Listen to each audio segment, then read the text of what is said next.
श्रीमन्नारायण नारायण नारायण श्रीमन्।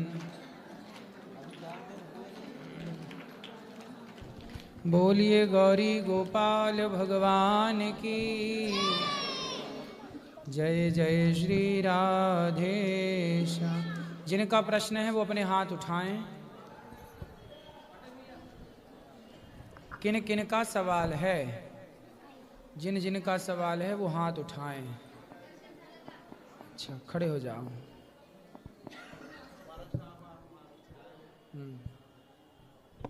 बोलो। महाराज आप दर्शन लेने के लिए आए? कोई प्रश्न है? नहीं, कोई प्रश्न नहीं, मिलने का दर्शन। खुश रहिए। चलिए, और किसका सवाल? महाराज जी राधे राधे। हाँ जी। एक सवाल है, मैं ईश्वर को किस आधार पर मानूं? ईश्वर के जीवन में, ईश्वर का इंसान के जीवन में ईश्वर का क्या योगदान है? शरीर माता पिता की देन है, कर्म स्वयं पर निर्भर है, पेट खुद ही भरना है और मृत्यु अटल है। ईश्वर की पूजा करूं तो भी मरना है, ना करूं तो भी मरना है। मेरी इच्छा मुझे ही करना है, मरने के बाद। एक से पूछो, एक एक से उत्तर देते महाराज चले। जी, जैसे आपने कहा एक एक, जैसे एक एक लाइन का, जैसे आपने कहा कि माता पिता की, शरीर माता पिता की देन है, यही तो था पहले। सबसे पहली लाइन पढ़ो। सर एक डॉक्टर साहब हमारे यहाँ, उनका सवाल है, मुझे तो कोई बात नहीं, जिनका भी एक एक लाइन पढ़ो, एक एक उत्तर देता चलो। पहली लाइन पढ़ो। मैं ईश्वर को किस आधार पर मानूं? पहला, रुक जाओ। मैं ईश्वर को किस आधार पर मानूं? एक प्रश्न ये है, मैं ईश्वर को किस आधार पर मानूं? जी, मैं ईश्वर को इस आधार पर मानूं क्योंकि ये वस्तु है। जी जी। तो इसे बनाने वाला कोई होगा। बिल्कुल। बिना बनाए ये माइक नहीं बना। आपने जो कपड़े पहने हैं वो बिना बनाए तो नहीं बने, किसी दर्जी ने तो बना ही होगा। जी बिल्कुल। जब बिना बनाए कपड़ा नहीं बनता, बिना बनाए माइक नहीं बन सकता, बिना बनाए घर नहीं बन सकता, तो फिर बिना बनाए ये सारा संसार कैसे बना है? तो कोई बनाने वाला है, उसका ईश्वर नाम है, उसी का नाम ईश्वर है। जी जी, धन्यवाद। दूसरी लाइन क्या थी? इंसान के जीवन में ईश्वर का क्या योगदान है?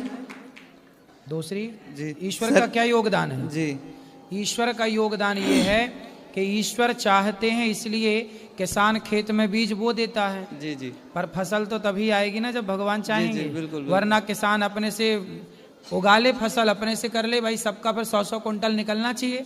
किसी का कम, किसी का ज्यादा क्यों निकलता? जी बिल्कुल। दूसरा, शरीर माता पिता की देन है, कर्म स्वयं पर निर्भर है। शरीर माता पिता की देन यदि है तो फिर कोई बेटा लंगड़ा होता है, कोई अंधा होता है। यदि माता पिता की देन है तो कोई माता पिता थोड़ी चाहेंगे कि हमारा बेटा लंगड़ा और अंधा हो। जी बिल्कुल। फिर अंधा लंगड़ा क्यों होता है? इसका मतलब माता पिता अपना एक कर्म करते हैं। स्त्री माँ के गर्भ में 9 महीना बच्चा रहता है, लेकिन शरीर माता पिता की देन तो है। यदि माँ बाप की पूरी देन मान लो आप, तो कोई बच्चा अंधा क्यों होता है? फिर माँ क्यों नहीं उसकी आंखें लगा देती? फिर कोई लंगड़ा क्यों होता है? माँ क्यों नहीं उसके पांव लगा देती? मतलब कोई है जो माँ के पेट में बैठकर भी आपकी और हमारी रचना कर रहा है। वो परमात्मा है जो सबके भीतर बैठा है। जी जी। पेट खुद ही भरना है और मृत्यु अटल है, तो ईश्वर की पूजा क्यों करूं?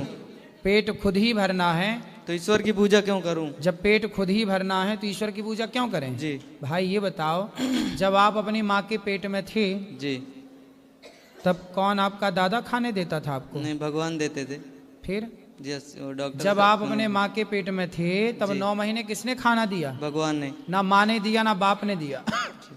तब तो भगवान ही ना पेट भरते थे। और जैसे ही बच्चा बाहर आया तो माँ के आंचल में दूध की व्यवस्था किसने की थी? भगवान ने। फिर जी, इसलिए पालनहार भगवान है। जी। और सर एक सवाल और है, मृच्छिला धातुर्वादी मोतीश्वरम बुद्ध्या क्लिश्यंतति पासा मूढ़ा पराशांति न यान्ति ते। सर ये इसमें उन्होंने लिखा है, इन्होंने लिखा है कि मूर्ख लोग ईश्वर की पूजा करते हैं, जो ज्ञानी होते हैं वो मूर्ति की पूजा नहीं करते। तो ज्ञानी किसकी पूजा करते हैं?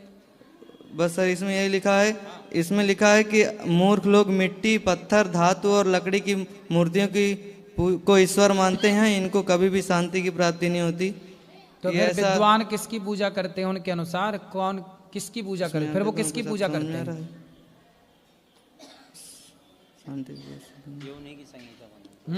सर किसी उसमें का है, इसमें नहीं लिखा तो किसकी पूजा करें बताओ, वो उनसे पूछो कि ज्ञानी हो तो किसकी पूजा करें। तो सर वो बोलते इसलिए हैं कि हमारे हम- यहाँ कहते हैं ना जी। माता की पूजा करो। जी, यदि आपको पत्थर की पूजा, देखो दो ऑप्शन है। जी जो लोग कण कण में ईश्वर को मानते हैं जी वो कहते हैं कि जब कण कण में भगवान है जी। तो पत्थर भी तो कण कण के भीतर ही आता है, पत्थर कण कण के बाहर तो है नहीं। जी सर।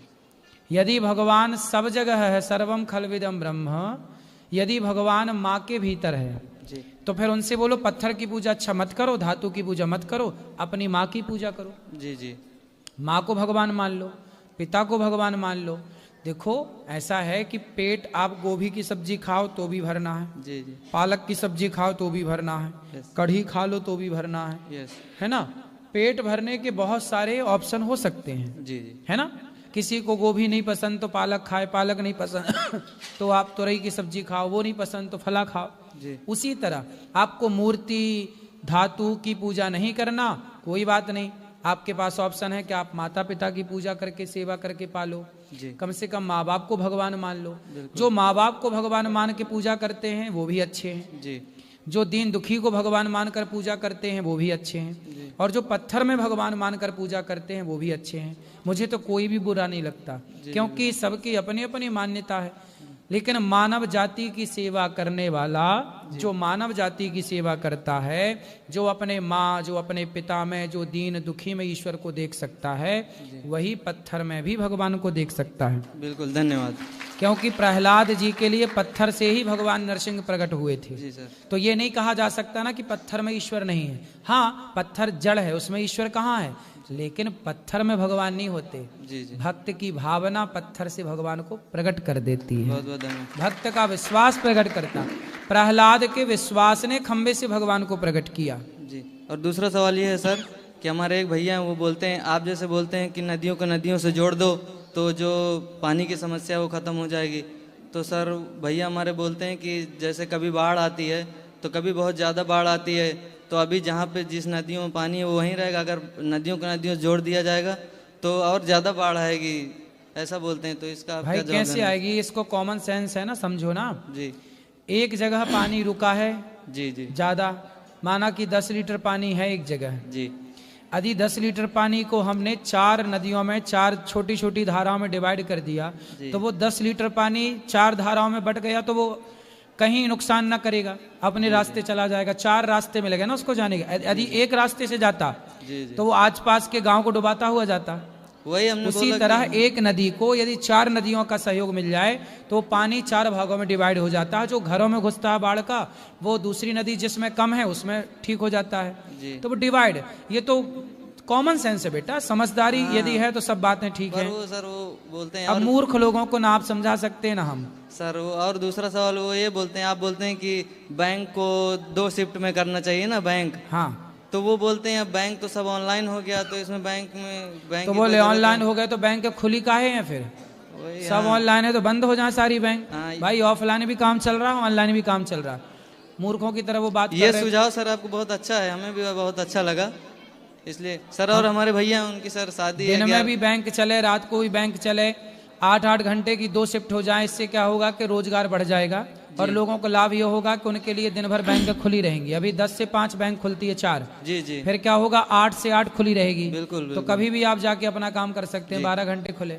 सही सर। और उनकी शादी है 11 मार्च को सर, वो इंडियन नेवी में है, तो वो पर आपको मानते नहीं है, कथा भी नहीं सुनते हैं, हम बोलते हैं तो बोलते हैं वो सब ढोंगी ये वो। ठीक है, तो आप उनको बोल दीजिए कि शादी के बाद आए आपसे यहाँ मिलने। कोई बात नहीं, वो सुखी रहें, वो आए ना आए, भगवान उन्हें सुखी रखें, वो स्वस्थ रहें, यही मंगल सर कामना। उनकी माता जी हैं, वो आना चाहती हैं बहुत दिन से, लेकिन वो आते नहीं हैं कभी, और उनको परेशान करते, बोलते तुम क्या कथा वथा सुनते रहते हो, हमको भी बोलते हैं। तो आप एक बार बोल दीजिए कि शादी के बाद आइए दर्शन करने। बिल्कुल आप आए तो अच्छा है।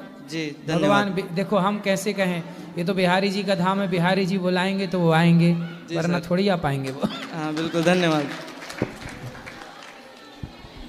राधे राधे गुरुजी। जी गुरुजी अभी हम ना बांके बिहारी के टेक कर आए माथा, वहाँ पे हरि निकुंज चौराहा है, हरि निकुंज चौराहे पे एक बिलबोर्ड लगा हुआ है विमल का, ये ठीक है वहाँ पे ऐसी? अब विमल का, गुटके का, दाने दाने में केसर के दम का प्रचार इतना है कि अब वो तीर्थों में भी प्रचार, उनके पास पैसे हैं ना भैया, तो वो तो आपके घर में भी लगवा सकते हैं। नहीं, ये बात गलत तो है ना भाई गलत तो उनका गुटखा बेचना ही गलत है। सुपर डुपर स्टार जो गुटखे का प्रचार कर रहे हैं वही गलत है, पर रोके कौन?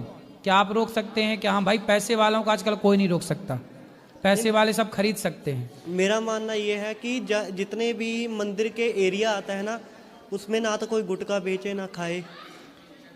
आप ठीक कह रहे हैं, आपकी विचारधारा बिल्कुल अच्छी है, हम भी सहमत हैं, लेकिन अब ये करे कौन भैया? कौन रोके? किससे लड़ाई करोगे? किससे कहोगे हटाओ?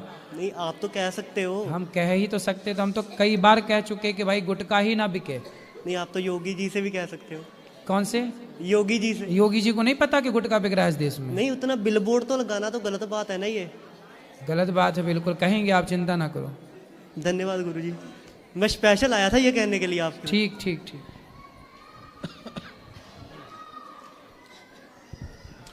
गुरुजी राधे राधे। जी गुरुजी 2-3 प्रश्न है। सबसे पहला प्रश्न है कि संतों के दर्शन क्या क्या जीवन में क्या लाभ है? संतों के दर्शन का लाभ ये है कि एक आदमी मर गया तो वो गया यमराज के पास, तो यमराज जी ने कहा भाई तैने बहुत पाप किए हैं, बस तेरे से एक छोटा सा पुण्य हो गया तो तेरे को हम उस पुण्य का फल देंगे, बता क्या लेगा? तो उस आदमी को एक संत जी मिले थे और उन्होंने, संत जी ने कहा था कि बोल राम, तो उसने बोल दिया राम। संत जी ने कहा कोई इसका फल मांगे, कोई देना चाहे तो लेना मत। तो वो आदमी गया यमराज जी के पास, तो यमराज जी ने कहा तूने एक बार राम बोला है, बता क्या फल लेगा? तो संत जी ने मना कर दिया था कि मत लेना। तो यमराज जी बोले कि चलो शंकर जी को पता है कि वो राम नाम जपते हैं, वो बताएंगे कि एक नाम का फल क्या है। तो शंकर जी के पास गए, बोले एक राम नाम का फल क्या है? शंकर जी बोले मैं भी नहीं जानता। ब्रह्मा जी के पास गए, मैं भी नहीं जानता। तब भगवान नारायण के पास गए, अर्थात राम के पास गए कि ये जो नाम का फल है क्या है? तब उन्होंने कहा, भगवान ने कहा कि देखो इसने एक बार नाम लिया और संत का दर्शन किया, उसके कारण ये बैकुंठ में आके खड़ा है, शंकर जी के सहित, ब्रह्मा जी के सहित, यमराज जी के सहित। यही है फल। मेरा दूसरा प्रश्न है कि माया कितने प्रकार की होती है? इसको समझाए गुरुजी। मम माया दुरत्यया, माया कई तरह की होती है, प्रबल बड़ी है माया। स्त्री भी एक माया है, पैसा भी एक माया है, परिवार भी एक माया है, वासनाएं इच्छाएं भी एक माया है, अनेक अनेक प्रकार से काम करती हैं, पर कुल मिला के निष्कर्ष निकलता है कि माया एक तरह की है। क्या है माया? तो सुनो, जो है नहीं पर दिखाई पड़े उसका नाम माया है। माया किसे कहते हैं? जो है नहीं पर दिखती है। जैसे रस्सी में सांप शाम को समय दिख जाता है। आपके सामने रस्सी पड़ी है और अंधेरा हो तो रस्सी में क्या दिख जाता है? अरे सांप है नहीं सांप, पर दिखा क्या? उसी तरह है नहीं पर दिख रहा है। उसी तरह आपके कितने बेटे हैं? 2। आपके हैं? यस। आपके हैं? कंफर्म है? माइक पास में लो। आपके अनुसार मेरे, हम नहीं बोल सकते हैं कि मेरे भगवान के हैं। ठीक है, हैं भगवान के। बच्चे किसके दिए हैं? परिवार किसका दिया है? शरीर किसका दिया है? सब कुछ भगवान का है। हैं ईश्वर के, हमारे हैं नहीं, लेकिन हमारे अपने से दिखते हैं। सांप है नहीं पर सांप सा दिखता है, अपने है नहीं परिवारी पर अपने से दिखते हैं। यही माया है। आपका है नहीं कोई संसार में, ये शरीर भी आपका नहीं है, ये हाथ भी आपका नहीं है। हाथ आपका होता तो बुढ़ापे में लोगों के हाथ ने साथ छोड़ तो दिया, पैरालिसिस हो जाता है। आंख आपकी थी तो बुढ़ापे में कम क्यों दिखने लगा? बाल आपके थे तो सफेद क्यों हो गए? शरीर आपका था तो बुढ़ा क्यों हो गया आपका शरीर? इसका मतलब है ये शरीर भी आपका नहीं है। आपका था तो आपका साथ क्यों छोड़ दिया शरीर ने? आपका है नहीं पर सारी जिंदगी आप अपना मान रहे हैं। यही माया है। है नहीं आपका, लेकिन आप मान रहे हैं। माने जा रहे हैं मेरा, यही माया है। जी।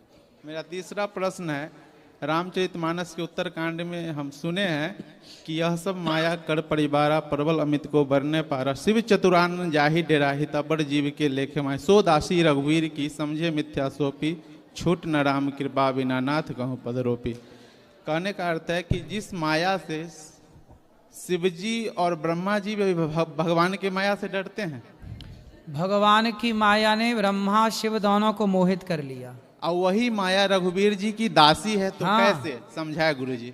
ऐसा है कि एक समय की बात है कि शंकर जी ने भगवान से कहा कि प्रभु मैंने आपके सारे रूप देखे हैं, एक मोहिनी का रूप नहीं देखा। तो भगवान नारायण ने कहा कि देखो शंकर जी, आप ना चक्कर में पड़ो, ना देखो। शंकर जी बोले नहीं, हमें अपना मोहिनी रूप दिखाओ। तब शंकर जी की जिद करने पर भगवान नारायण ने मोहिनी का रूप धारण किया। और जब भगवान नारायण मोहिनी बने, मतलब स्त्री बने, तो शंकर जी, भगवान जब स्त्री बने तो शंकर जी उन पर मोहित हो गए, और तभी शंकर जी का तेज निकल पड़ा। शंकर जी का वही तेज बाद में अंजनी माँ के गर्भ में डाला गया कान के द्वारा, इसलिए फिर हनुमान जी प्रकट भये। कुछ हिस्सा जमीन पर गिरा, वही पारा कहलाता है। पारा के शंकर जी बनते हैं ना, वही पारा धातु जो है वही शिव का तेज कहलाती है, शिव का वीर्य कहलाती है वो। तो शंकर जी भी मोहित हो गए कि नहीं मोहिनी भगवान पर? यही माया है, भगवान की माया ने मोहित कर लिया। ब्रह्मा जी तो कई बार, ब्रह्मा जी की तो गिनती नहीं है। भगवान कृष्ण की माया आज ही सुनाए कथा में कि ग्वाल वाल और उस पर मोहित ले गए चुरा के, बाद में भगवान खुद अपनी लीला किए। सब मोहित हो गए माया में, लेकिन वही माया भगवान राम की दासी है, वही माया भगवान की दासी है। तो भगवान को कभी मोहित नहीं कर सकती, इसलिए भगवान राम, भगवान नारायण वही हैं जिनकी दासी माया है। कभी सब मोहित हो गए, कोई नहीं बचा। लेकिन भगवान कैसे मोहित हो, ये तो सब उन्हीं का उपजाया है। एक मेरा लास्ट प्रश्न है गुरुजी कि ब्रह्म को कैसे जाना जा सकता है? ये इंद्रिय मन बुद्धि का विषय नहीं है, तो फिर कैसे जाना जा सकता है? नेति नेति कह के वेद चुप हो जाते हैं। भगवान को जाना तो नहीं जा सकता, पर सोई जाने जे देहु जनाई, जानत तुम ही हुई जाई। यदि भगवान जनाना चाहें, जैसे अर्जुन को भगवान ने अपना विराट रूप जब दिखाया तो अर्जुन की आंखें बंद हो गईं, क्योंकि कोटि सूर्य समप्रभा, जिन परमात्मा में करोड़ों सूर्य का प्रकाश हो, उन्हें इन आंखों से कैसे देखा जाएगा। तब भगवान ने अर्जुन को दिव्य दृष्टि दी कि तुम मुझे देख पाओ। तो भगवान जिस दिन अपने आप को दिखाना चाहेंगे, उस दिन भगवान दिखाने की सामर्थ्य स्वयं देंगे, पावर देंगे। वरना इस चर्म चक्षुओं से भगवान की माया और भगवान को नहीं देखा जा सकता। तो भगवान जब कृपा करें तो उनकी कृपा से ही उनको जाना जा सकता है, उनकी कृपा से ही उनको पहचाना जा सकता है। वरना हमारे जप तप भक्ति में इतना बल नहीं कि हम भगवान को जान सकें, हम भगवान को पहचान सकें। दुर्योधन तो सामने खड़ा था, कहाँ पहचान पाया कि ये भगवान है। रावण सामने खड़ा था, कहाँ पहचान पाया कि ये भगवान है। तो रावण जैसा ज्ञानी नहीं पहचान पाया राम को, लड़ता रहा। एक बार कह देता प्रभु मैं आपका हूं, भगवान गले लगा लेते। रावण जैसा ज्ञानी नहीं पहचान पाया, दुर्योधन जैसे ज्ञानी नहीं, दुर्योधन भी पढ़ा लिखा था, ज्ञानी था, वो भी नहीं पहचान पाया। तो भला सोचो, ब्रह्मा नहीं मुह्यंति यत् सूर्यः, ब्रह्मा नहीं पहचान पाए। इंद्र ने मूसलाधार पानी बरसाया, जी आप ही आज ही कथा में बोले हैं ये बात। तो इंद्र नहीं पहचान पाया।